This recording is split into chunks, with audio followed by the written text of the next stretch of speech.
1 week ago, Reality Check told you about one reason why the Republican presidential nomination is far from locked up. But at least one blogger says Ben got it wrong. Did he? The answer in a Reality Check. Reply all.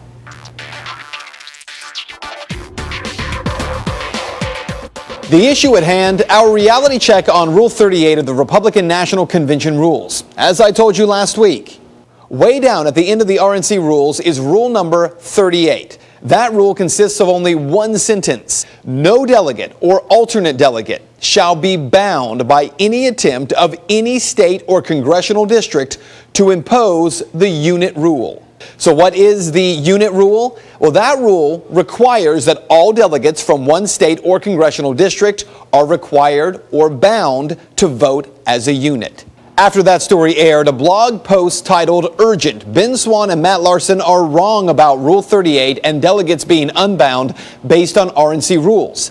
Now, the author here does a good job of raising some very valid points. At the heart of his argument, the states get around this rule by not binding the entire group of delegates. They always have at least one delegate unbound, and it's usually 3 unbound delegates. So they are not enforcing a unit rule in any way. Therefore, Rule 38 does not apply to the argument. And that is true. For instance, in Ohio, we have 66 delegates, and they are bound delegates. But of those 66, there are 3 RNC delegates who have the freedom to vote however they choose. Therefore, the blogger correctly states that this allows the RNC to get around the unit rule.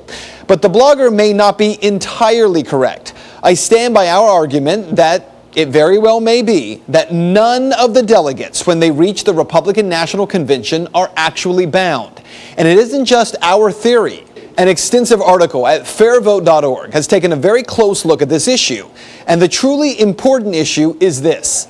The author states that the RNC rules provision on the unit rule make it clear that delegates are not bound to vote according to how most delegates from their state are voting.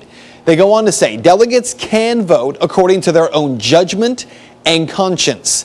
So, what is all of this based on? Actually, it's not our interpretation of the RNC rules or fairvote.org's interpretation. It is the interpretation of the RNC Legal Counsel.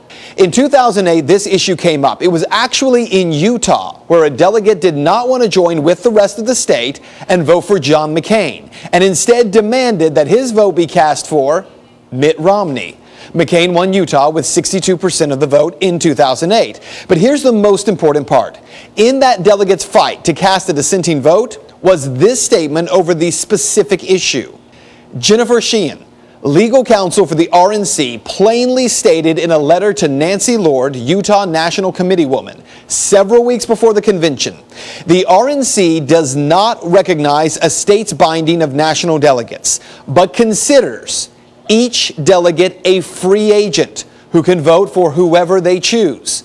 And the National Convention allows delegates to vote for the individual of their choice, regardless of whether the person's name is officially placed into nomination or not. And that statement is about as clear as it gets. The delegate process was actually designed to entrust a group of voters with the power to override the popular vote in each state in order to ensure that the best candidate is chosen.